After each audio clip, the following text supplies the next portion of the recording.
Hello, and welcome to Unconventional Wisdom about conventional wisdom. I'm your host, Kim Miller-Hershon. My guest today is Joel Miller. And let me just tell you a little bit about Joel as we get started here. So, an interesting fact about Joel, he was born on Leap Day with an identical twin brother, Alan, and they have built a marketing agency. Actually, it's 17 years old. Defies that Silicon Valley logic, the defender of scale or die.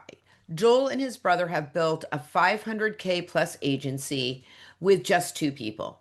While competitors chase volume, they turn away price shopping clients. While gurus sell, fail early, and fail often, Joel calls it the worst business mantra ever invented. Today, he is going to be talking a little bit more about that philosophy and a whole lot of other things. But before we get into the business, I have a question for you. Your random question for today. So, you are a an identical twin. Also, you and your brother work together, right? So, we are all dying to know, is twin telepathy really a thing? Yeah, I think for 42 years now, I've been saying no to that. Not before I could talk, but then I was thinking about it more. And we often think similarly about things, not so much that it's not an asset to have the two people when we do our work with clients. We have different perspectives, but we also think very similarly. And just the other day, we were texting about something. And when I replied, Alan wrote back, that's not only exactly what I was going to say next, but the exact phrasing I was going to say it in. And we haven't lived together for 19 years. Right. Maybe the answer is really yes. Maybe it's yes. There you go. So I have fraternal twin daughters. That's right. Yeah. And what's interesting, I don't know if they have telepathy, Right. so to speak, but I will say, as somebody who is in the room with both of them often, Right.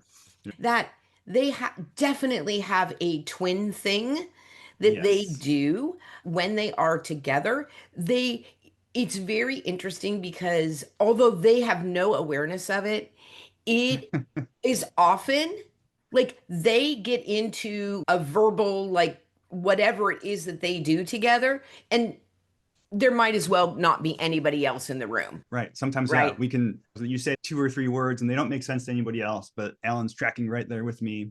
And I'm pretty sure we had a secret language when we were kids. I don't remember it, but that's one of Yeah. those, like hallmarks of twindom. Is that a thing? I don't Yeah. know. But yeah. Yeah, and what's so interesting with my girls is that, so I also have a son, and what's very interesting is that my girls don't look at all, like physically, they don't look at all Right. alike. And as a matter of fact, if you saw all three of my kids, you would think that my son and one of my daughters were like if you had to guess who were the twins, you'd guess that the two of them were twins Oh, just by interesting. physical appearance, right? So it is rather interesting. And I think, again, what I find almost more fascinating is that in the same way as you said, like I asked you a question about telepathy and you're like, I'm not really sure because I've only ever been an identical, Hey, people ask all the right? time, what's it like being one? And you're like, what's it like not being one? I don't really Right. know. Yeah, yeah. Yeah.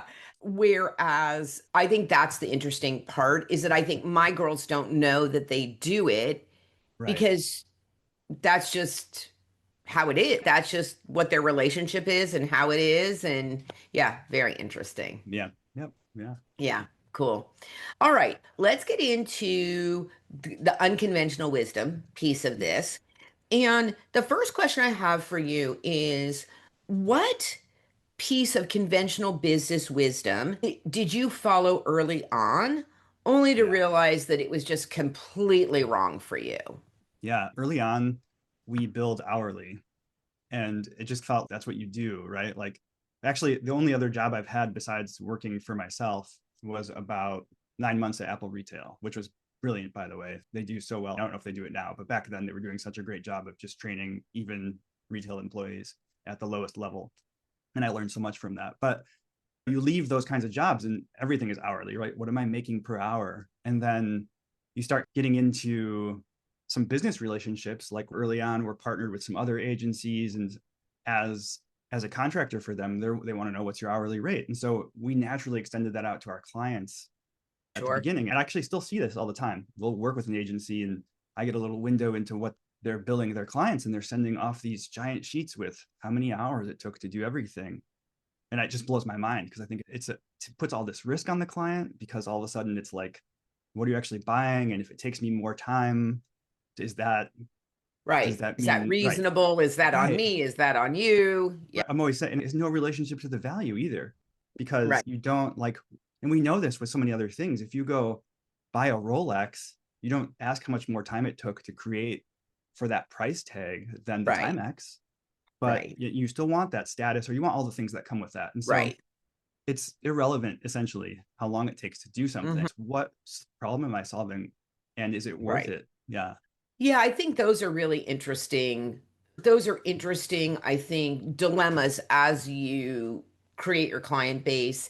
And I Right. think the other thing is too, is that there's also a value to the client to just Right. know what the investment is. Right, exactly. What do you, yep. What is the Yeah, price for this? And I think right, we had a few kind of signals that I think got us out of that. First of all, it's an administrative nightmare, right? Is the more clients you take on, all of a sudden you're like, how do I actually accurately track this? And it feels right. like you're being scammy if you're not being honest. And which is weird again, because it's so irrelevant to the value you're providing, hopefully. And then the next one is just like a perverse incentive structure. Like the better you get at something, the more experience you gain, the less money you make. Maybe Yeah, you up your hourly rate, but that's so weird. Doesn't make yeah, any sense. Like yeah, they should be, if you can do it faster, that means you can probably provide it to them faster. That's actually worth more, right? Not less. yeah, Yeah. And then we also realized that clients who are obsessing over that are the wrong kinds of clients, because they're interested in pure transactions. We're right. not interested in transactions. We want partnerships. Exactly, which I love. Let me also ask you, did you have an expectation growing up about what the world of work was going to look like, right? Did you always want to be an entrepreneur, or did you see yourself at some point like going to work for a company? And what were your expectations about how you were going to grow your career?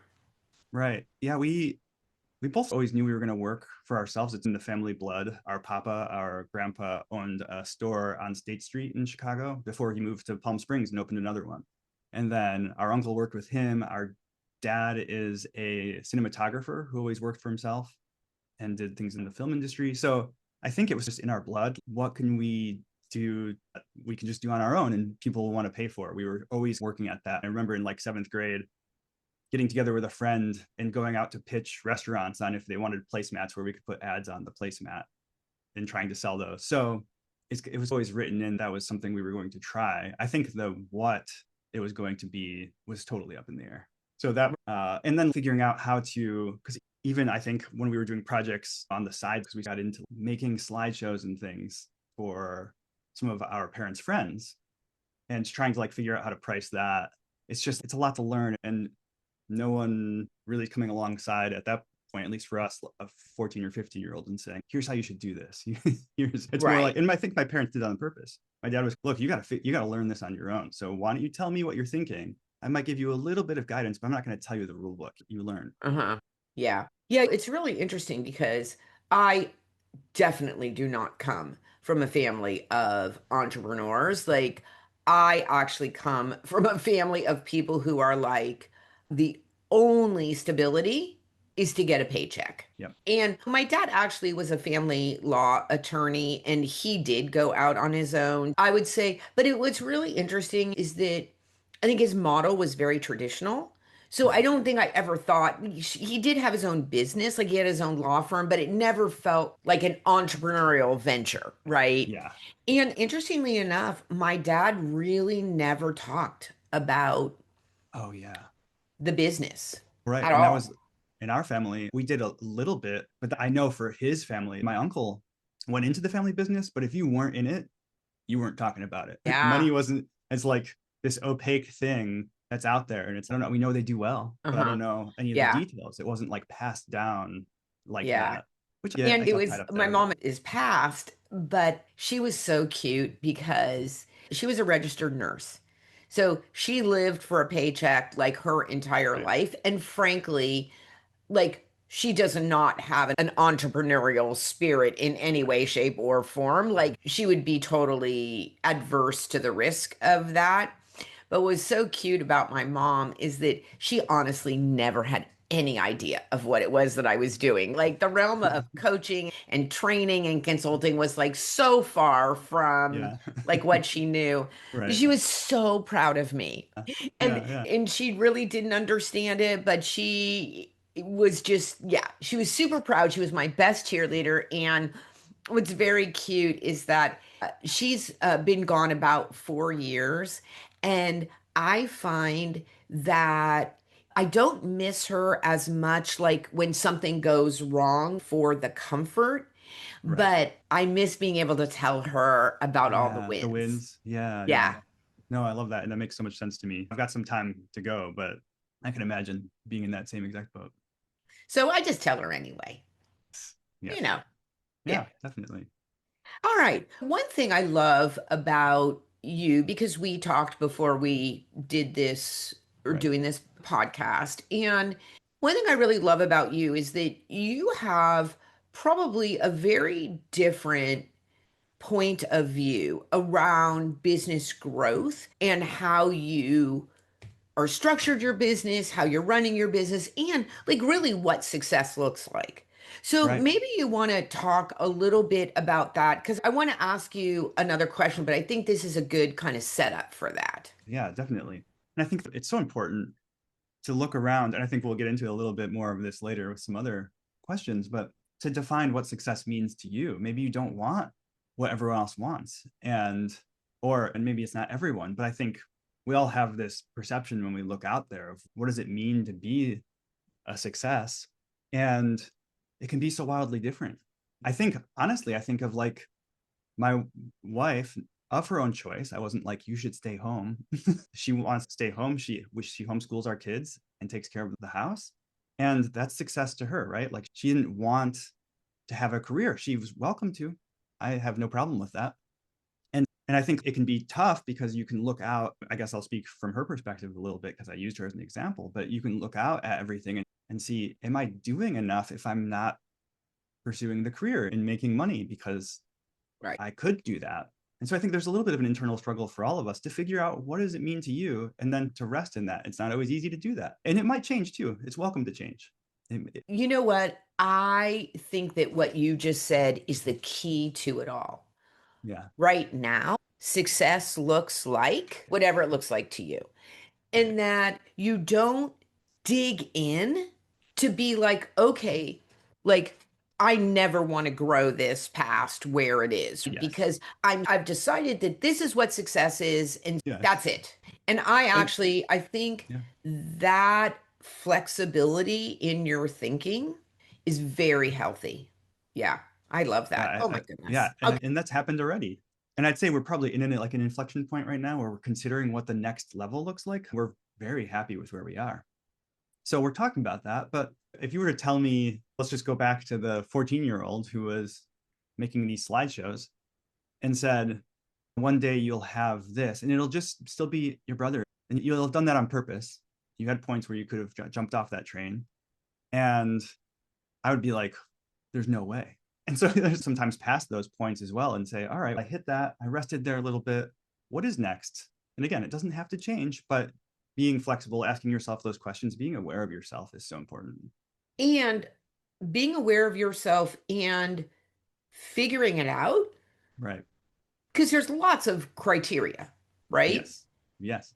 And being thoughtful about it. And sometimes growth happens organically, and Right. you can say yes or no to that. But Right. I do think being thoughtful about it definitely seems to work for you and your brother. So that's wonderful. Okay.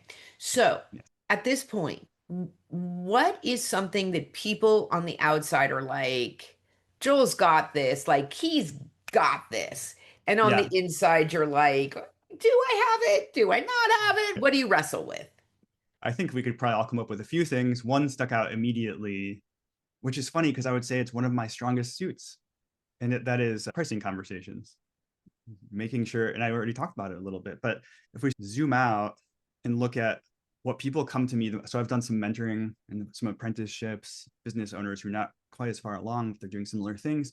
And the number one thing they come to me for is they're like, you have pricing figured out and you ask good amounts that are healthy and profitable and you get them. So you're successful in that way. Huh. And so I confidently tell them, yes, you tell me what that client said and I'll match it to where you are right now. And I'll get you a little bit more because I know how to do it. And then I'll still be sitting there sometimes ready to send out that proposal.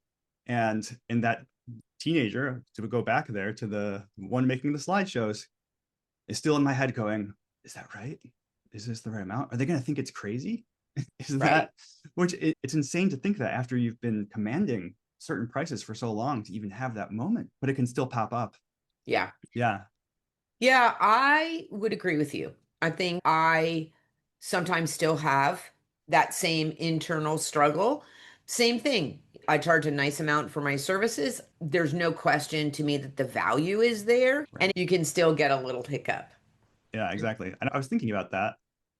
The thing that always snaps me out of it is one, I have to realize at this point in our lives, what is there to lose? We have plenty of work. We're doing well. I frankly could lose quite a bit of business. Nobody fire us, but it'd be just fine. So one thing I tell other people, and that because it's a trick I started using myself, I don't know if it's a trick, but I will do two things. One, right before I'm about to send that out, if I've had any waffling, sometimes I don't, but if I've had any of that voice pop up, I'll just add 10 to 15% to it before I'm ready to send it. Just because if I've started questioning it, I'm assuming that I've probably underpriced myself a little bit just based on what that voice is saying. And Right? that's just a little like, all right, gut check, just going to do this and we'll see what happens. Another thing that I do is that I schedule the email instead of pressing send right away. So that, and this is, it's such a like a dumb psychological trick because I'm doing it to myself and I know it's going to happen. But if I don't press send, I'm not the one sending it. It just takes that, it makes it like a third party did it. Yeah. And I can just walk away and be like, what time is it? Okay. I guess the proposal went out. We'll see what happens Yeah. tomorrow. Yeah. First of all, those are two great tips. The one third tip that I would add to Yes. that Yeah. is make sure that your pipeline is robust enough Yes. Yes. and that you don't put all your eggs Right. in one basket. I think you have to stand in the belief that you are solving a problem for the client. Yes. It's their choice. All you're Right. doing is offering Yes. them the best value that you have. It is then in their hand to decide whether you're the right one to solve their problem, to bring them the value to fulfill that or not. So Right. we often make it a money conversation about us. And in the end, it's actually really not about you. It's Right. really about the client and providing the client the value. The last thing that I will say about this, which I always think is an interesting thing when I'm working with clients, is that they often will be, especially if they're the ones doing the work, right? Yeah. They will Right. often get those things get very jumbled for them. I need to make a living. It's my service, Right. on Right. and on. And at the end of the day, so they have this selling is a bad word, or, Right. Oh, I don't want yeah. to ask for money and all this stuff. But Right. They don't want to be guess a used what? car salesman and they don't real. Yeah. Yeah. Yeah. Guess what? I think two things. One is it's not about you, it's about them. Right. It's about solving their problem. So that is number one. Number two, you might feel like you hate to sell, but you love to buy stuff, right? Yes. That's right. Right. Don't look at my Amazon And cart. Yeah. there you go. And if you ask somebody what one of the best buying experiences that they've had, it always is attached to the person who sold it to them Yes. Right. and the experience that they had of that person along with whatever it was that they purchased. And we conflate a lot of things that we really need Yes. to pull apart in order to be Yeah. effective. I love what you're saying there because it's just how we approach sales shouldn't be a dirty word. In That's right. fact, if you think you're helping people and you better if you're providing something to them, then it should be one of the most exciting parts of it because you get to meet new people usually, find out what's going wrong for them that you have figured out how to solve, Mhm. and then say, If you get excited about it, that's going to be a huge selling point and That's it right. should be exciting. That's So right. I actually look forward to a sales call and not, I've read a ton of books about it. And the things that you ditch are like the tricks and tactics, but understanding what's going on in that conversation so that you can help them decide if you can solve their problem or not. Again, That's it's their right. choice. Yeah. It's Yeah. fun. It's interesting. Yeah. Yeah. Good. All right. It sounds like we could just have this Go conversation longer. the whole rest of the podcast, but let's move on. If you could rewrite the rule book on leadership, what's one outdated belief that you'd throw away and what would you replace it with? Yeah, I think work-life balance matters most comes to mind. And someone might think, what? Doesn't it matter? What are you saying? Are you saying we should be workaholics? But I think, I don't know if you've read Nine Lies About Work by Marcus Buckingham. It's one of my favorite books, even though it almost doesn't apply to me because we don't have big teams and employees, but we interface with a lot of companies that do. It's probably the book I've bought for the most amount of people because it challenges with data so many of these interesting assumptions that we all have about how teams operate and all these things. But work-life balance, I think it implies that they're opposing forces. And at some point, I realized that we're going to spend something like 90,000 hours or more in our lives working. So if you're doing that thing, it's what, a third of your life, maybe? It's not separate from it, it's part of it. So don't Yeah. force them against each other. And then you have to like figure out, so how you like solve that problem, what is work-life balance, is you have to figure out what gives you energy instead of draining you. I think because it's such a big part of your life, you must come to grips with that. And that's why we've never hired employees. It's not because we can't afford to, it's because managing people would be draining. And so that's one of the ways that I maintain work-life balance, by making work a part of my life that I enjoy. Joel, it's so interesting because first of all, I agree with you 100% that this idea that somehow there's some sort of cosmic balance that is the Right. magic like formula Right. is just non-existent, right? There's not work-life balance, there's just life. Exactly. Yep. So I 100% agree with you on that point. What is interesting for me is Yeah. that I solve that same problem in work that you just talked about by having employees, Oh yeah, exactly. Right. right? Success looks different for different people. Right. That's right, because I don't want to manage my own email. I don't want to manage my own calendar. Like those things for Right. me drain my energy. I would Yes. much rather be talking to you, Yes. right? Yeah. Yeah. And so I have three people who work for me Right. and it works. And then what is really interesting for me is that I'm a leadership and management coach. Right. Right. So it really is a great testing ground, laboratory Yes. for really walking the walk, practicing what I preach. Show up and talk to a client and say, "Have you thought about it this way?" When you're not doing that, I mean, it That's right. makes you do it more, which is That's great. right. It's great for Yeah, you me. have to Yeah. be really authentic. And you know Yeah. what's really interesting is that, and I might have mentioned this if you're a longtime listener, I might have mentioned this before, but I think it's relevant to this conversation. I started working with my team in November of last year on planning for the next year, right? Yes. And I put some parameters around what I wanted that to look like. And I said, okay, we're going to have this 2 hour session and like we're going to list our accomplishments from last year. Like as a company, I want you to list your accomplishments as an individual contributor. And then we're going to talk about where we go from here, right? Like, how do we build what we are looking to build into the next Right. year? And they came with PowerPoint presentations. And I was blown away. And Yeah. something that I thought that was just going to be the beginning of what we were going to do. They were like, okay, here's our accomplishments. Here's my accomplishments. This is what my contribution to the company is moving forward. And I was just like blown away. And Yes. they, Yeah. first of all, were surprised at how, like, why I was so blown away. And I was just like, you've just far exceeded my expectations here. And they're like, Kim, we can do that because you are so clear about where we're going and what we're building. And I was just like, oh, that's so interesting. Yes, yes.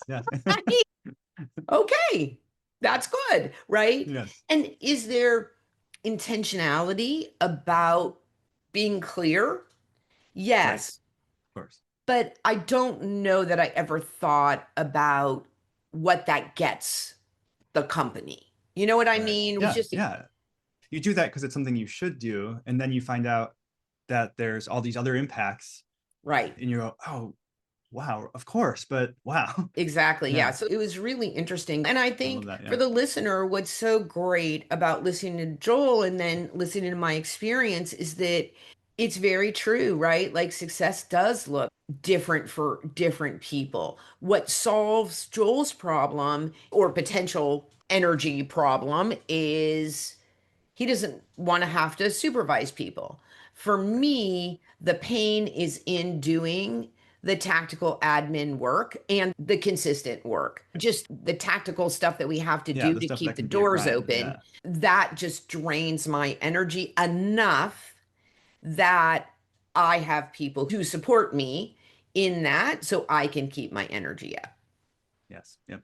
Yeah, super interesting. Okay. And I think, So go yeah, ahead. and I just wanted to tack on, hopefully not interrupting where you're going, but that I think, like, all that being said, like, I think rule to replace it would just be find love and work, which we said already, but I wanted to make it codified. So instead of focusing on work-life balance is the most important thing, instead find love in your work, do something that brings you joy, and then the balance becomes irrelevant. But I want to say specifically that please work to live and not live to work.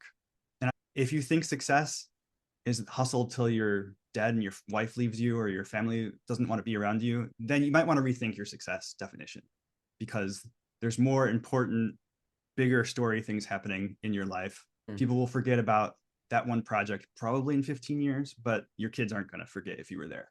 So make sure to set Yeah, things a little bit right. Yeah. right. It's such a good point, and it really brings to mind. I was just listening to Joan Barnes on How I Built This. She's the founder of Gymboree, Oh, and she has two daughters, and she was talking a bit about that. And she built a multi-million, now it's actually a billion-dollar wow. company, although she's not in it anymore.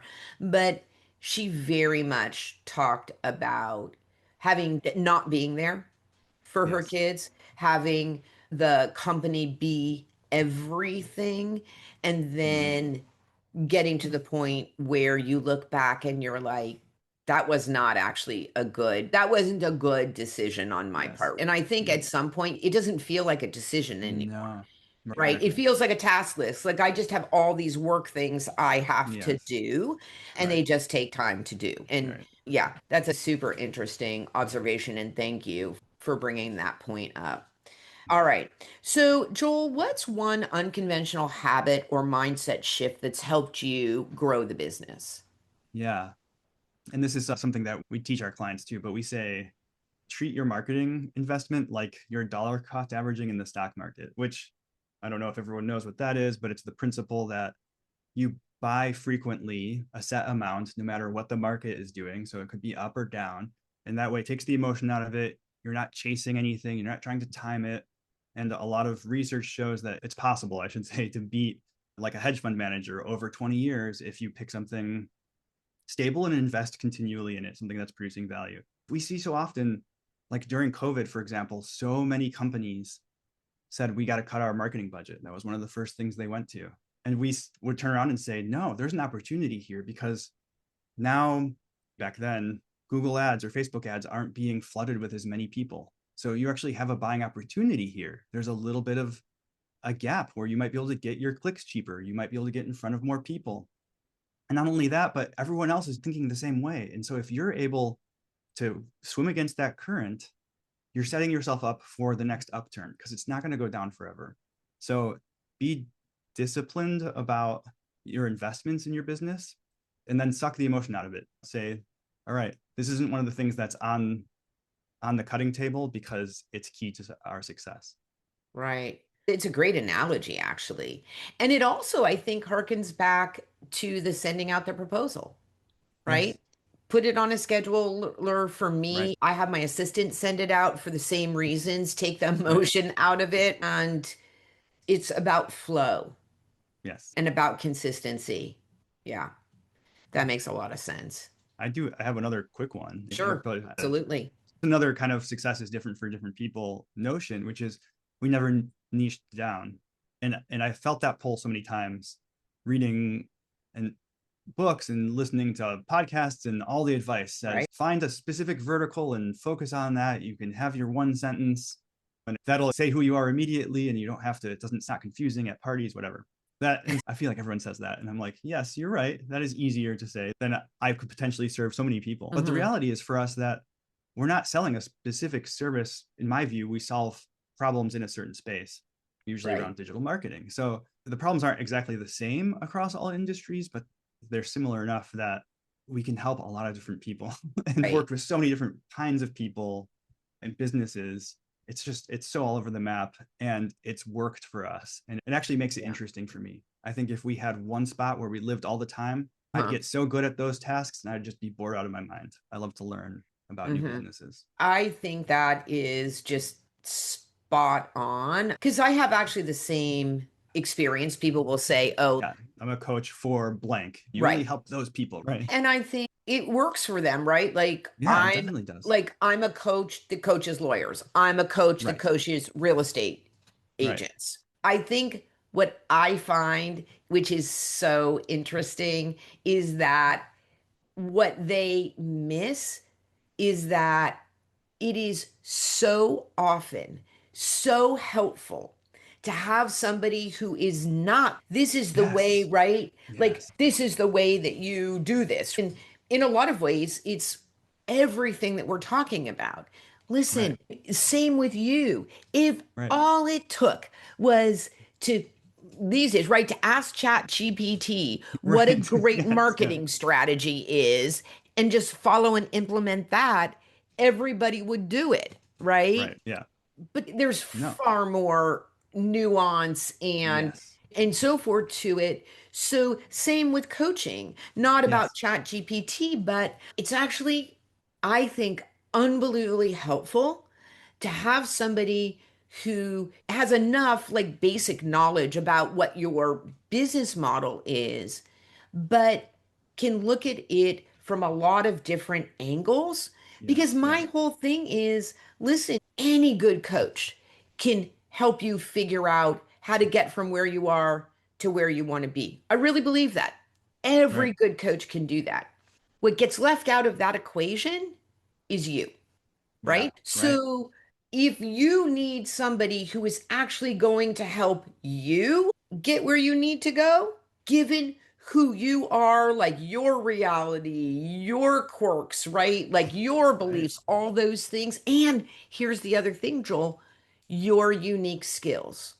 right. I can't tell you how many like people in real estate I've spoken to who their company will have the real estate coach who like holds them accountable to 100 cold calls a day.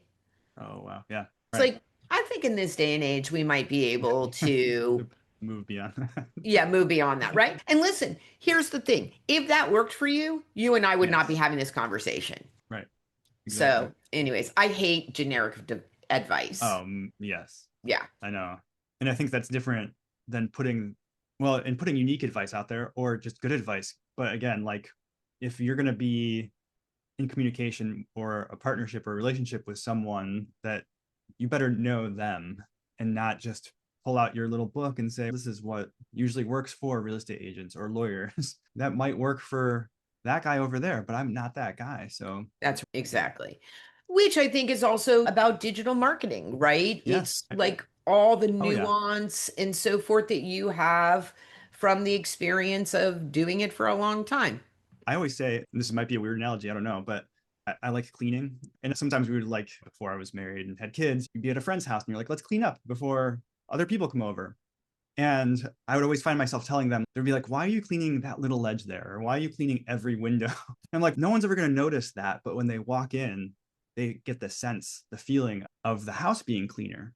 And I think that's the same thing with knowing your client super well. Even if I push the same buttons for you as someone else, when I know you really well, there's going to be that little influence in there. There's going to be this thread that makes it more successful for you because I'm internalizing that. And Right. therefore, I'm not just going through the motions. And that has to have Mhm. an impact, no matter how slight it might look from the outside. Yeah, I agree. Actually, that's a great analogy and a great story. And you know what it makes me feel? It makes me feel sad that we do not live closer to each other because I would 100% invite you over to help me clean up before my next party. Too. Yeah. And I don't mind like helping. Right, You right, can right. trust me. Here's a really interesting thing. And I think really apropos of, I think what we're talking about here is that like you would know to do things and notice things Right. that I actually wouldn't because cleaning is not that is not my happy place. Clean is my happy place. Cleaning, Yes. not my Right. happy place. Yep. Right? Yeah. Okay. All right. So I am curious. We are all curious. We are dying to know. Last question Yes. about imposter syndrome. Yeah. So if it is going to come up for you these days, Yeah. where is it likely to rear its ugly little head? And if it does, or when it does, what do you do to get yourself moving forward? Yes. So the truth is, it's when someone introduces me to another entrepreneur and they say this: you guys need to meet. You're both successful business owners. You'll get along great. And then we start talking, and this other person is like, oh, yeah, it's so hard managing my 35 employees. And this weekend, I'm going to go fly around in my plane. And we're looking at them hitting 15 million this year in revenue. And even though I feel like no imposter syndrome, for example, when I'm on a phone call with someone who's asked me to help them, mentor them, Right. what do I do with that pricing situation? I feel like, great, I'm super confident. I know what to do. I've been in your exact place. But when I'm talking to this person who has all these trappings of things that I don't even want right now, I still go, I have no business talking to you. We're on Right. different planets. And that's not necessarily true. But that imposter voice comes up and says, you don't belong here. You shouldn't be talking to this Right. person. You can't hold your own. Yeah. Yeah.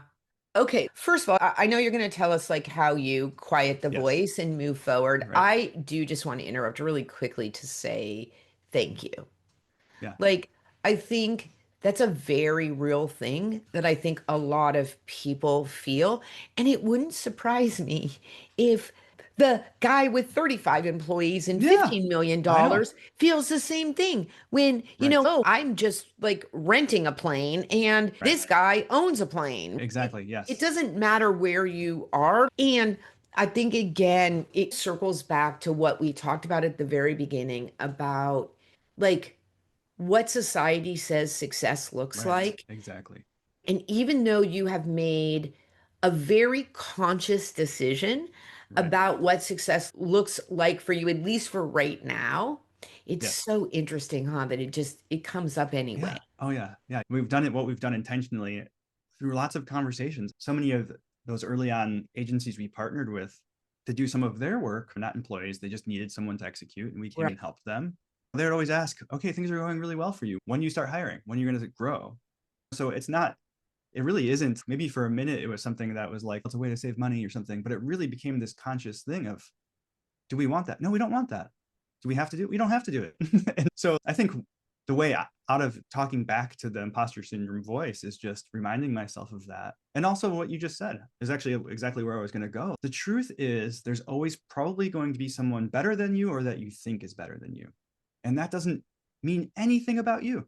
It doesn't mean anything about you. It doesn't mean that you don't have room to grow. So please keep growing. But it also doesn't mean that you should write off everything you've done or everything you are, because it's just not true. It's a lie. Yeah. And I think that is the reason for a gratitude journal, or let's call it even an accomplishment journal. Yeah, Like that's great. sitting down every day and saying, this is what I accomplished today. This was a win that I had. And I think that those things are so important to keep us grounded. And then I would, as we close here, I think you said, honestly, one of the most important things about, I think, this whole process of work and life, which is this is where I choose to be now because I've made this conscious decision to be here. Right. And I give myself the latitude to make a different decision in the Right. future. Yes. Yep. And so this is what success looks like now. And you said you're at an inflection point Yeah. and you'll be as thoughtful, as iterative as you need to be to figure out what next. Yeah. Yes. Joel, what a great conversation. Thank you. I've enjoyed myself as well. Yeah, this has been awesome. So tell us, I don't think I read the name. What's the name of the agency? Oh, yes. It's called The Sky Floor. The Sky Floor. Okay. So Yes. we'll have Joel's contact information in the show notes. You can definitely get in touch with him. It's digital, so it really doesn't matter where you live. It's true. Although It's he true. did tell me that it is -6 degrees where you are right now. It Oh, got a little warmer. Got a little warmer. Yeah. I'm not going to be okay. outside, but Yeah, good. All right. So definitely connect with Joel. For me, I would love it if you subscribe to the newsletter. We have really good content. We put it out once a week, and it's just got one thing. It's got one thing from me, something to try, and then always a fun picture. Because you might be surprised to hear, but I'm a style gal. So always a fun highlight. So that will be in the show notes as well. And if you enjoyed the conversation with Joel, share it with other people. There were truly some gems in this one. And we will see you next time. Go out there and be a better human. Where cliches come to retire.